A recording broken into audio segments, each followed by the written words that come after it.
Last week I mentioned that I'd be working on two things, continuing pushing kin spirits to festivals and things like that.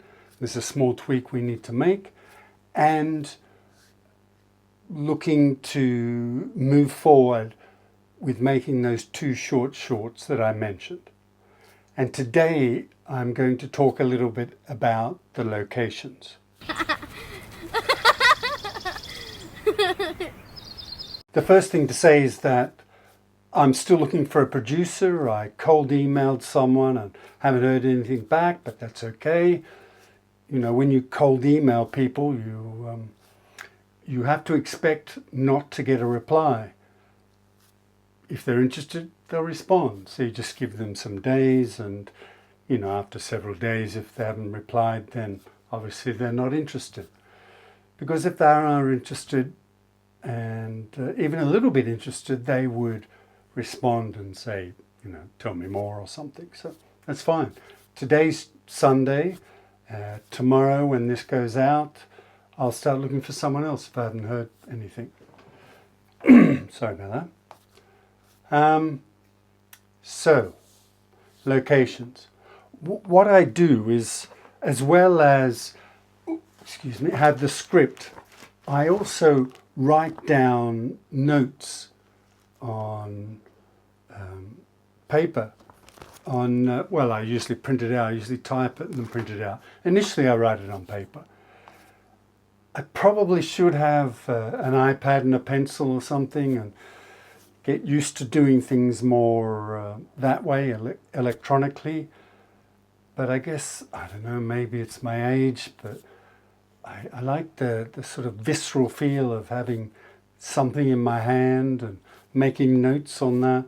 Well, whether it's the script or my notes to talk to the crew about, you know, whether it's the person on the camera or makeup or design or whatever it is, or the actors, whatever it is. I like to have some notes, and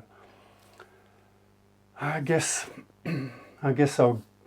I'll head down the iPad path at some point, but for now and even when we're filming, I just like to have the pages we're filming in my hand. You know, I don't know. Just feels right.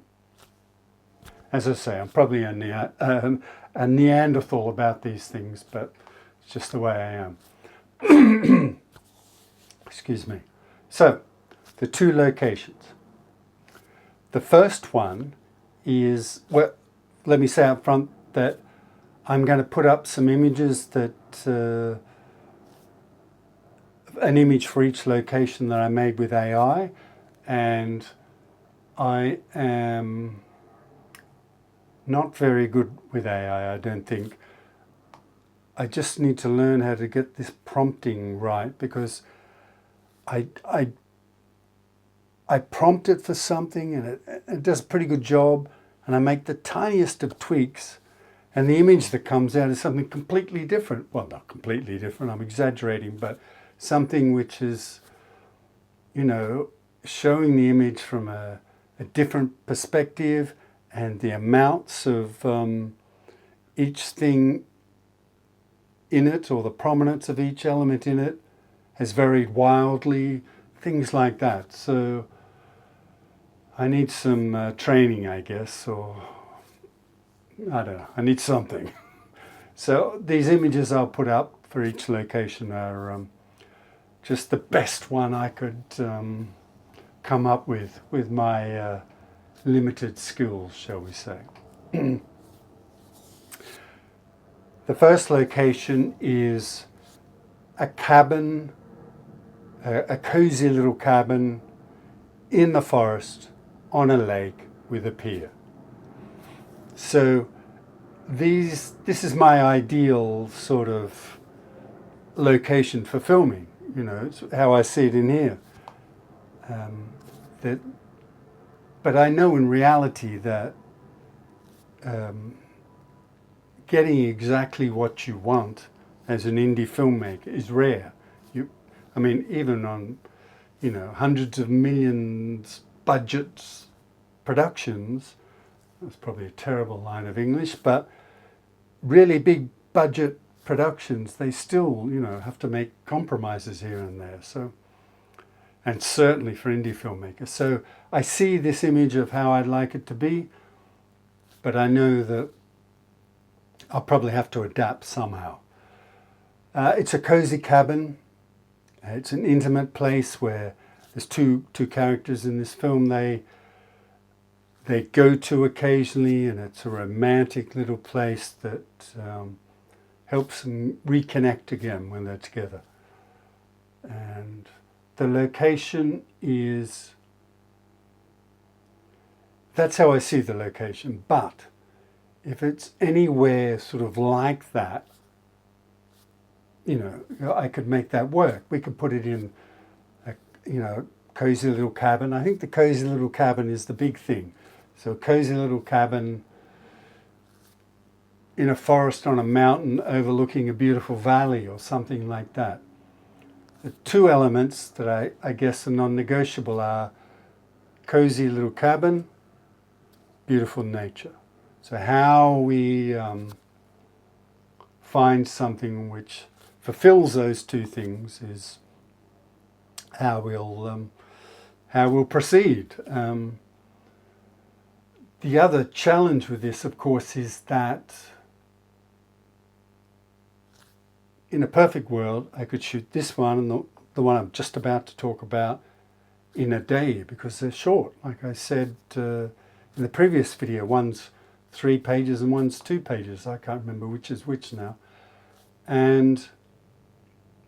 But they're very different locations, so it might be unlikely to find, one in easy traveling distance from the other. So, and that first one I just talked about is called It's Too Soon. This one, the second one, is called Seeking History, and it's a very vastly different location. It's set in the future, very desolate location, dusty, no vegetation, maybe some mounds of earth, some ruins of a house, or maybe a couple of houses, nothing there, the odd cockroach scuttling by, but not much else is going on. Again, two characters. And it's about focusing on what's important and not letting your ego get in the way. For both of these things, just saying these little bits that I'm saying make me a little bit uncomfortable because they're so short. I don't want to tell you too much. I'd much rather show you the end result, which often is significantly different from how you start out. So, because things change, the script is never really finished. We talk of locked scripts as a basis to plan a film, the shoot. But locked is never really locked because everything changes, especially with indie film. Everything changes. And, you may have everything set up or how you think would be a good way to do it, and something changes with the location, or the cabin you were going to film in burns down or something. Who knows? Anything and everything happens. Or the characters, the actors give you some great ideas and on the day, which you discover when you're filming. So same with camera, same with design, same with every department. Some things only come to light when you're filming, so you have to be able to adapt. And hopefully those things that come to life, while they may take you down a different direction, if you're going down that path, that means you think that this is a better way to tell your story, or this variation on the story you thought you were telling is better. So, of course, these are all judgment calls, and the audience will decide whether what you've created is appealing to them or not. So I have those two very different locations. And maybe we could find an old quarry or something for the second deserted location. And maybe that's in a mountain range where we could find a cabin. So maybe they are close by or something like that. But I suspect because of their differences, it's unlikely. Excuse me. So, the coming week, what I'll be doing is looking for another producer, or looking for a producer, or continuing looking for a producer, and reviewing my notes that I've made. You know, things like shots and design and character notes and things like that. Just review them. It's always good to keep going back and looking at them, because you always find something new and you always find some dead wood that needs to be thrown out.